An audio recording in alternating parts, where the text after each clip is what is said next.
पर कन्हैया के रुकने का उद्देश्य है, याद आ गई कन्हैया को, ओहो मैं तो चलने के लिए तैयार हो गया, लेकिन मेरा एक भक्त जो सरसैया पर लेटा हुआ है, जिसको बाण छिदे हुए हैं, आज वही मेरी प्रतीक्षा कर रहा है। भीष्म पितामह जी की याद करके कन्हैया रुक गए। झांकी देखिए, बड़ी प्यारी झांकी। भीष्म पितामह जी सरसैया पर लेटे हैं, कन्हैया रुक गए। याद आ गया कि भीष्म पितामह जी मेरी प्रतीक्षा कर रहे हैं, उत्तरायण की प्रतीक्षा कर रहे हैं। उत्तरायण माने भगवान। वैसे ज्योतिष में भी, शास्त्र में भी दो अयन होते हैं, दक्षिणायन और उत्तरायण। 6 महीने का उत्तरायण, 6 महीने का दक्षिणायन। दक्षिणायन को देवताओं की रात्रि मानी जाती है और उत्तरायण को दिन माना जाता है। तो उत्तरायण में शरीर छूटने पर यह होता है कि दिन में स्वर्ग के दरवाजे खुले रहते हैं, रात्रि में बंद रहते हैं, देवता सोते हैं। लेकिन एक बात बताओ, ये भगवान के परम भक्त हैं। किसी बाहर के व्यक्ति को आने के लिए आपका दरवाजा बंद रहेगा रात में, लेकिन अगर आपका ही लड़का रात में आ रहा हो तो उसके लिए क्या रात में दरवाजा बंद रहेगा? कितने बजे भी रात को आपका लड़का आ जाए, उसके लिए दरवाजा खुला रहता है। ऐसे ही भगवान के जो भक्त हैं उनके लिए ना तो दक्षिणायन बाधक होता है, ना उत्तरायण बाधक होता है। भगवान के भक्तों के लिए हर समय हर जगह का दरवाजा खुला होता है। ये भक्ति का प्रताप। तो श्री भीष्म पितामह जी किसकी प्रतीक्षा कर रहे थे? बोले भगवान कृष्ण की प्रतीक्षा कर रहे थे। कृष्ण कैसे उत्तरायण हुए? भगवान कृष्ण उत्तरा के गर्भ में प्रवेश किए, उत्तरा के गर्भ को अयन बनाए, इसलिए भगवान कृष्ण का नाम उत्तरायण पड़ गया। बोलिए कृष्ण चंद्र भगवान की जय हो। और उत्तरायण भी आ गया। सूर्य जब मकर राशि पर आते हैं, मकर संक्रांति होती है, तब से उत्तरायण शुभारंभ होता है। उत्तरायण आया, आहा धन्य। भीष्म पितामह जी महाभागवत हैं, संत हैं, भक्त हैं, आजीवन ब्रह्मचारी है, गंगा पुत्र है, शूरवीर है, भरत वंश के कुल श्रेष्ठ। भीष्म पितामह जी सरसैया पर लेटे हुए हैं, संपूर्ण शरीर में बाण छिदे हुए हैं, पर कोई भी बाण पीठ में नहीं लगा, सब सामने से छिद करके आर पार जा करके और नीचे जमीन में धसे हुए हैं, और बीच में शरीर है, ऊपर बाण का पृष्ठ भाग है, सरसैया पर लेटे हुए हैं। जैसे उत्तरायण आया उसी समय बड़े बड़े संत उपस्थित होने। पर्वतो नारदो धौम्यो भगवान बादरायण बृहदस्यो भरद्वाज सशिष्यो रेणुकासुत। पर्वत आए, नारद आए, धौम आए, बादरायणी आए, और भीष्म पितामह जी के गुरुजी आ गए हो। आज मृत्यु का दिवस है, अंत भला सो सब भला। जिसका अंत सुधर गया तो सब सुधर गया। अंत भला सो सब भला। आज मृत्यु के दिन लोग सोचते हैं कि भगवान का नाम निकाला, लेकिन कितना बड़ा सौभाग्य भीष्म पितामह जी का कि बड़े बड़े संत आ गए, संतों का दर्शन किया।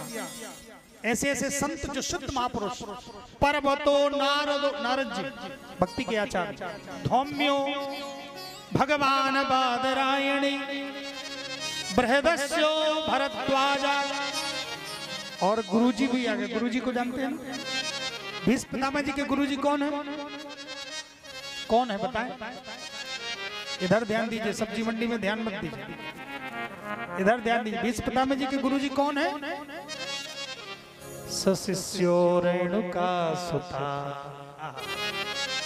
रेणुका नंदन परशुराम जी महाराज। मैं निवेदन करूं, ये भगवान की कृपा का प्रमाण है। जब भगवान कृपा करते हैं ना, तो संतों का दर्शन शुभारंभ हो जाता है, शुभारंभ हो जाता है। जैसे पानी बरसना होता है तो बादल मंडराने लगते हैं ना, संदेश आ जाता कि पानी बरसने वाला है भैया, बादल दिख रहे हैं। ऐसे ही जब भगवान की कृपा आती है तो भगवान के भक्त और संतों का दर्शन अपने आप होने लगता है, मंडराने लगता है। सभी संत का दर्शन हुआ, गुरुदेव का दर्शन हुआ, सबकी पूजा किया है भीष्म पितामह जी, विधिवत पूजा की, घोड़सोपचार। संत आए, गुरु जी आए आपके यहाँ पर तो पूजन करना चाहिए, शास्त्र का नियम है, सौभाग्य है। कभी कभी ऐसा कृपा होती है, संत गुरु भगवान घर में पधारते हैं तो पूजन करें, तो वो सरसैया पर लेटे थे, कैसे पूजा करी होगी?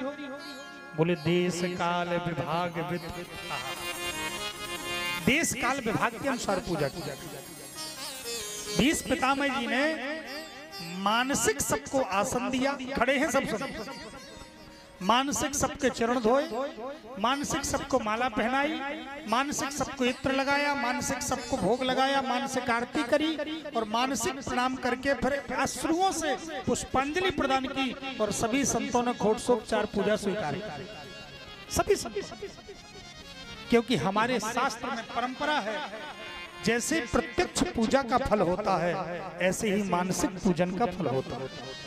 अगर आप वास्तव में नियम के निष्ठ हैं और ऐसी कोई परिस्थिति आ गई कि आप अपना नित्य का नियम लिए हैं, अब आप वैसा कार्य पूजा कहीं नहीं कर सकते हैं, आप मन से कर लो। अस्पताल में भर्ती हैं, पलंग पर लेटे हैं, गुरुजन संत आ गए, आप मानसिक प्रणाम कर लो। आपकी इच्छा है और या में बाबरपुर में घर में बैठे बैठे आपकी इच्छा है रोज गिरिराज जी का परिक्रमा लगाना है, रोज कामतानाथ जी का लगाना है, लेकिन हम घर में बैठे करें क्या? नहीं जा सकते हैं। हम कहते हैं आप रोज लगा सकते हो, रोज घर बैठे परिक्रमा लगा सकते हो। घर में बैठ जाओ, आंख बंद करो और बस परिक्रमा लगाना शुरू कर दो। जय हो चित्रकूट धाम की। मंदाकिनी जी में डुबकी लगा रहे हैं, मंदाकिनी जी की डुबकी लगाई और बढ़िया सुंदर स्नान करके कामतानाथ जी के चरणों में पहुंच गए। दर्शन हो रहा है, दर्शन करके बढ़िया परिक्रमा लगाना शुरू कर दो। प्रथम महाद्वार, द्वितीय मुखारबिंद, तुलसीदास जी के यहाँ पहुंच गए, बढ़िया सुंदर श्री साक्षी गोपाल में पहुंच गए, फिर कामधेनु गुफा में, लक्ष्मण पहाड़ी और चलते हुए खोई होते हुए और महाराज कामतानाथ जी की परिक्रमा लगाते हुए, सुंदर बरहा के हनुमान जी से सरयू धारा से होते हुए बढ़िया आनंदित होते हुए आप सीधे कामतानाथ जी पहुंच जाओ। फिर आकर के परिक्रमा लगाओ गिरिराज जी की, फिर वृंदावन का दर्शन करो, बद्रीनाथ दर्शन करो, केदारनाथ दर्शन करो, जहाँ जहाँ आपकी इच्छा हो मानसिक रोज दर्शन करो। ये तो आपके ऊपर निर्भर है कि आप क्या क्या कर सकते हो, सब आपके पास है। कुछ आप परतंत्र नहीं है, कहे महाराज जी बड़ी इच्छा है लेकिन कुछ कर नहीं पाते। अरे भैया हमारी इच्छा नहीं है, जिस दिन इच्छा हो जाएगी सब आपके पास है, कुछ दुर्लभ नहीं, सब कुछ कर सकते। हमारे शास्त्रों में सब प्रकार की सुविधा है, सब प्रकार की सुविधा, बस केवल जिज्ञासा होनी चाहिए। अथातो ब्रह्म जिज्ञासा, वेदांत एक शास्त्र होता है। वेदांत शास्त्र में प्रथम सूत्र है, व्यक्ति वही जिंदा है जिसकी जिज्ञासा जिंदा है, और जिसकी जिज्ञासा समाप्त हो गई, जानने की इच्छा समाप्त हो गई, वो व्यक्ति मृत प्राय हो जाता है। अथातो ब्रह्म जिज्ञासा, इसलिए ब्रह्म की निरंतर जिज्ञासा हमारे हृदय में बनी रहनी चाहिए। और जब जिज्ञासा रहेगी तो अपने आप वो ब्रह्म मिल जाएगा, ब्रह्म कहीं नहीं जा सकता। भीष्म पितामह जी ने सबका मानसिक पूजन किया। एक तरफ ये झांकी देखो, बीच में सरसैया पर भीष्म पितामह जी लेटे हैं, एक तरफ सभी संत खड़े हुए हैं और एक तरफ पूरा पांडव का भरतवंश खड़ा हुआ, हस्तिनापुर वासी। एक तरफ पूरे युधिष्ठिर, नकुल, सहदेव, भीम, अर्जुन, कुंती, द्रौपदी, उत्तरा आदि जितने ये सब खड़े हुए, क्योंकि ये भरतवंश के कुल श्रेष्ठ। भीष्म पितामह जी ने सबको निहारा एक तरफ से, सभी संतों को देखते हुए, और देखते देखते देखते देखते एक एक व्यक्ति की नजर में नजर मिलाते हुए, और सभी लोग निहार रहे हैं, सभी लोग पितामह को देख रहे हैं। आज इनकी मृत्यु होनी है, आखिर ये अंतिम में करते क्या है? इच्छा मृत्यु का वरदान है। सभी लोग देख रहे हैं, देखते देखते देखते देखते अंतिम में अर्जुन खड़े थे। अर्जुन सामने आ गया। दादा आप किसी को खोज रहे हैं क्या? पितामह की आंख से आंसू टप टप टप। हार मैं खोज रहा हूं, तूने सही जान लिया अर्जुन, तूने मन की बात जान ली, मैं खोज रहा हूं। दादा किसको खोज रहे हैं? अर्जुन, सभी लोग तो यहाँ दर्शन हो रहे हैं, हमारे संत जन है, गुरुजन है, पूरे भरतवंश के श्रेष्ठ जन है। अर्जुन, सभी कोई दिख रहा, लेकिन तेरा सारथी कहाँ है? वो नहीं दिख रहा। तेरा सारथी कहाँ है? वो नहीं। जैसे ही कहा, ठाकुर जी पीछे खड़े थे, सिर जब मेरी याद करेंगे तब मैं देखूंगा, तब जाऊंगा। हाथ में चाबुक घुमाते हुए, जैसा हम भगवान को याद करेंगे ठाकुर जी वैसे ही हमारे सामने आए। हाथ में चाबुक घुमाते हुए दादा के सामने आए। दादा मैं आ गया। कन्हैया तुम आ गए, मैं जानता था कि तुम आओगे। कन्हैया तुम आ गए, मैं जानता था कि आओगे। इसलिए नहीं कि मैं बहुत बड़ा वीर हूं, इसलिए भी नहीं कि मैं बहुत बड़ा धनुर्धर हूं, इसलिए भी नहीं कि मैं ब्रह्मचारी हूं, इसलिए नहीं कि मैं गंगा पुत्र हूं, और इसलिए भी नहीं कि मैं कुलश्रेष्ठ हूं, इसलिए भी नहीं कि इच्छा मृत्यु का वरदान है, इसलिए भी नहीं कि मैं अष्टम वसु हूं, लेकिन मुझे ये विश्वास था कि मैं आपका भक्त हूं और आप भक्त वत्सल हो। आप भक्तों के लिए अपनी प्रतिज्ञा भी छोड़ देते हो, तो मेरे लिए क्यों ना आओगे? आप जरूर आओ। हे कृष्ण, आज मैंने आपका युद्ध क्षेत्र में ही परीक्षण कर लिया था कि आप अपनी प्रतिज्ञा रखते हो कि भक्तों की प्रतिज्ञा रखते हो। जब मैंने सुना कि आपने प्रतिज्ञा लिया है कि युद्ध क्षेत्र में मैं अस्त्र ग्रहण नहीं करूंगा, तो मैंने भी प्रतिज्ञा कर लिया कि आज मैं परीक्षण करता हूं, आप अपने भक्त को बचाते हो या अपनी प्रतिज्ञा को बचाते हो। और मैंने उस दिन निर्णय कर लिया प्रभु कि या तो अर्जुन जाएगा या आपकी प्रतिज्ञा जाएगी। अर्जुन आपका प्यारा भक्त है ना, या तो अर्जुन जाएगा या आपकी प्रतिज्ञा जाएगी। और उसी समय महाराज मैं आया युद्ध क्षेत्र में, अस्त्र पर अस्त्र छोड़ने लगा, बाण पर बाण छोड़ने लगा, और एक बाण से आपको संदेश दिया, हे प्रभु अगर आप वास्तव में भक्त वत्सल हो तो अपने भक्त को बचा लेना, और अगर वास्तव में प्रतिज्ञा वाले हो तो प्रतिज्ञा को रखे रहना। और मैंने संदेश दिया, प्रणाम किया और बाण पर बाण छोड़ने लगा, और बाण पर बाण जैसे चटकने लगे अर्जुन के सारे अस्त्र समाप्त हो गए, घोड़े लहूलुहान हो गए, रथ छत विछत हो गया, अर्जुन रक्त रंजित हो गया, धराशायी हो गया। आपने देखा अर्जुन मरने वाला है, उसी समय आपने रथ का चक्का उठाया, मेरे सामने दौड़ पड़े। जब मैंने देखा भरी सभा में आपने भक्त के लिए प्रतिज्ञा तोड़ दिया, मैंने धनुष रख करके दोनों हाथ उठा करके कहा प्रभु आ जाइए, इसी के लिए तो मैं प्रतीक्षारत था कि आप अपने भक्त के लिए अपनी प्रतिज्ञा भी तोड़ दो। अपने भक्त के लिए आप अपनी प्रतिज्ञा भी तोड़ देते। अपना मान भले टल जाए पर भक्त का मान न टलते देखा, प्रबल प्रेम के पाले पड़कर प्रभु को नियम, जिनकी केवल कृपा दृष्टि से, जिनकी केवल कृपा दृष्टि से सकल विश्व को पलते देखते, जिनकी केवल कृपा दृष्टि से सकल विश्व को पलते देखा, उनको गोकुल में माखन पर 100 बार मचलते देख।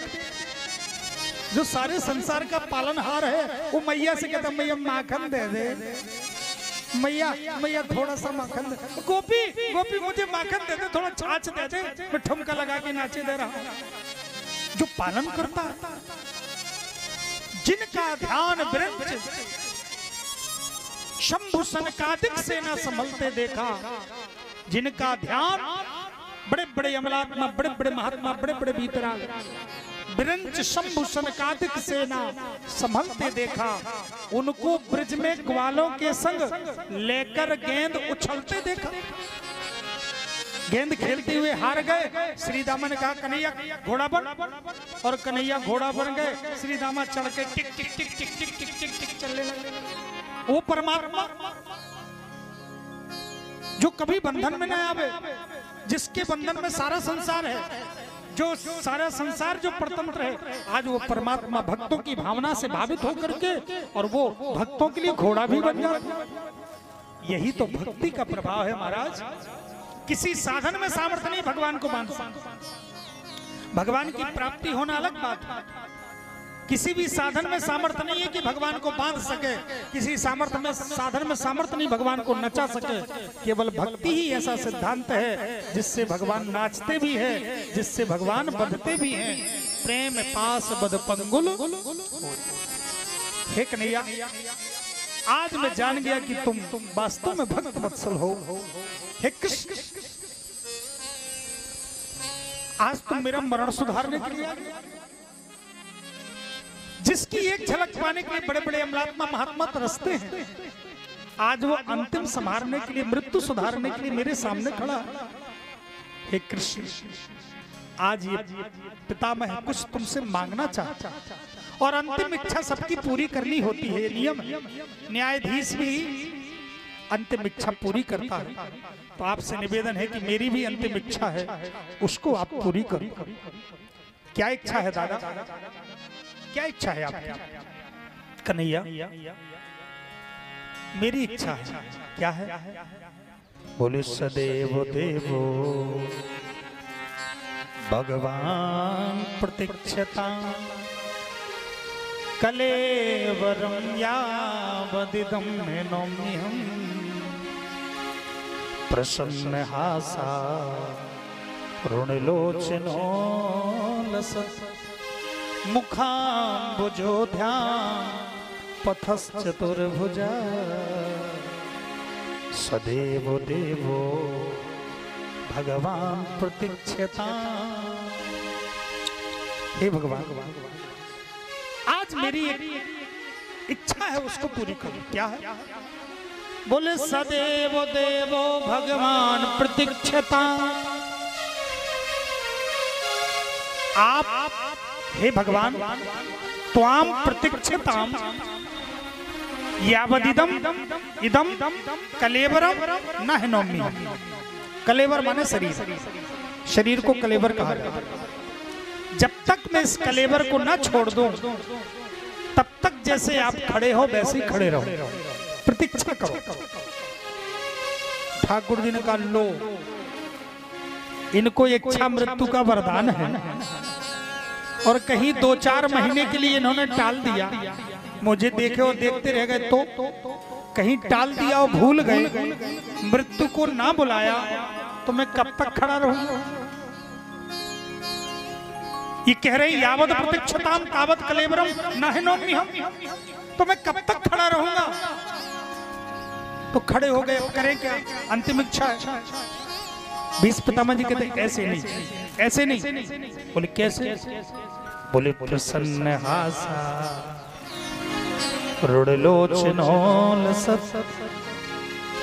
आपका ऐसा चेहरा अच्छा नहीं लगता, आप तो मंद मंद मुस्कुराते हुए प्यारे लगते हो, आपकी मुस्कान में ही जादू है। हे कृष्ण, तुम्हारी मुस्कान को देखते देखते मैं सदा सदा के लिए नेत्र बंद करना चाहता हूँ, जिससे दुनिया की झलक मेरे नेत्रों में कहीं न रहे, केवल आपकी मुस्कान, उस मुस्कान को दिखाओ श्याम सुंदर। प्रसन्न हासा ऋणलोचनो मुस्कान। ठाकुर जी ने कहा, लो, अब ऐसे भी भक्त हैं, करें क्या? देखो, मुस्कुराने का एक समय होता है नहीं? देश काल परिस्थिति के अनुसार सामाजिक ज्ञान होना चाहिए व्यक्ति को सामाजिक ज्ञान होना चाहिए। किस समय हंसना है, किस समय रोना है, किस समय बोलना है, किस समय बैठना है, शांत बैठना, ये सामाजिक ज्ञान होता है। अब रोने की जगह रोना अच्छा लगता है, हंसने की जगह हंसना अच्छा लगता है। अब पता चले कि किसी का शरीर छूट गया हो और तुम उसकी मिट्टी में जाओ, पता चले वहां जाके बैठो, तुम 4 लोग बैठे हैं, सब रो रहे हैं, और तुम्हें कोई बात याद आ जाए और तुम ठहाका मार के हंसने लगो, तो अच्छा लगेगा? तुम ठहाका मार के वहां हंसने लगो तो अच्छा लगेगा? नहीं अच्छा लगेगा, क्योंकि उस समय हंसना उचित नहीं। किसी की मृत्यु हो रही हो या किसी की शोक काल हो, उस समय हंसना उचित नहीं होता। शास्त्र के विपरीत है, समाज के विपरीत।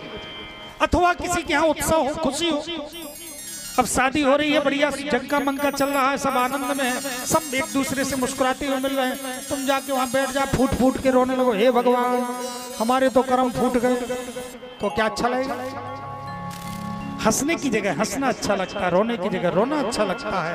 खुशी और गम का अलग अलग समय होता है, लेकिन धन्य है, देखो, जो विपरीत क्रिया करता है उसको उसकी निंदा होती है। हंसने की जगह रोएगा तो उसकी निंदा होगी समाज में, और रोने की जगह हंसेगा तो उसकी निंदा होगी, जगत निंदा होगी। लेकिन पितामह के सामने सब खड़े हैं, संत बड़े बड़े संत खड़े हैं, सभी भरत वंश खड़े हैं और ठाकुर जी खड़े हैं। तो ठाकुर जी से क्या कहते हैं पितामह? सबकी आंखों में आंसू हैं, सब रो रहे हैं कि पितामह जाने वाले हैं, बुजुर्ग हैं, थोड़ी देर में शरीर छूट जाएगा, सबकी आंखों में आंसू हैं। और पितामह कहते कन्हैया तुम हंसो, सब रोए और तुम हंसो, तुम्हारी मुस्कुराहट मैं सदैव सदैव के लिए देखना चाहता हूँ। ठाकुर जी ने कहा लो दादा भी बड़े विचित्र है, अब मैं हंसूंगा तो ये सब क्या कहेंगे कि मैं मुस्कुरा रहा हूँ, मैं मुस्कुरा रहा हूँ, ये सब रो रहे हैं, मैं मुस्कुरा रहा हूँ। लेकिन कोई बात नहीं, अगर मेरे भक्त की इच्छा है तो भले सारा संसार निंदा करे, मैं संसार की परवाह नहीं करता, अपने भक्त की परवाह करता। बोलो बाके बिहारी लाल की जय हो। प्रसन्न हासारुण लोचनो। ठीक है दादा, मुस्कुरा रहा। नहीं, थोड़ी सी और इच्छा, थोड़ी सी। क्या है? बोले मुखाम्बुजो ध्यान पथस चतुर्भुज। एक इच्छा है, जिनका मैं ध्यान करता हूं, जो मेरे इष्ट हैं, वो चतुर्भुज। देखो सबके इष्ट अलग अलग होते हैं, वो जो इष्ट होते हैं उन्हीं का ध्यान करना होता है। ये गुरु के द्वारा पूरा नियम प्राप्त होता है, उसी पर उसका अधिकार होता है, ये नियम उस पर सहज अधिकार होता है। तो मेरे इष्ट चतुर्भुज हैं और अभी आप 2 भुजा वाले बने हो, तो मेरी इच्छा है कि 4 भुजा वाले बने हो, 4 भुजा वाले बन जाओ। आहा, ठाकुर जी ने सोचा लो मैं तो यहाँ छिपा बैठा हूँ, किसी का मामा का लड़का बना हूँ, तो किसी का भतीजा बना हूँ, तो किसी का भाई बना हूँ, और ये कहते 4 भुजा वाले बन जाओ तो सबको भगवान मान लेंगे, सब गड़बड़ हो जाएगा। ये तो भंडा फोड़ कर रहे हैं। लेकिन धन्य है हमारे ठाकुर जी। ठाकुर जी ने कहा कोई बात नहीं दादा, अगर आपकी इच्छा है तो भक्तों के लिए ही मैं तो सब कुछ बनता हूँ, भक्त ही मुझे बनाते हैं। और भगवान भीष्म पितामह जी के लिए चतुर्भुज बन गए। बोलिए चतुर्भुज भगवान की जय हो। चतुर्भुज शंख चक्र गदा पद्म धारण करके मंद मंद मुस्कुराता हुआ बपू श्याम सुंदर खड़े हो गए सबके सामने। ये अलौकिक मृत्यु है महाराज, ऐसी मृत्यु की सराहना बड़े बड़े महात्मा अमलात्मा सभी सराहना करते हैं, जिसकी मृत्यु के सामने संत गुरुजन भगवान खड़े हो। धन्य है ऐसी मृत्यु। श्री पितामह के सामने ठाकुर जी मंद मंद मुस्कुराते हुए खड़े हैं। धन्य है। बोलिए भक्त वत्सल भगवान की जय हो। श्री पितामह ने दिव्य स्तुति किया है और स्तुति करते करते सदा सदा के लिए मौन हो गए।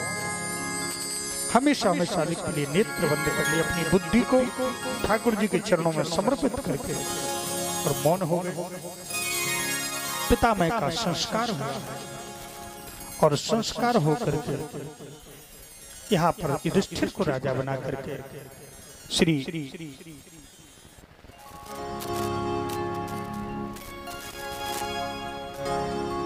ठाकुर जी रथ पर बैठ करके सीधे चले द्वारिकापुरी की तरफ।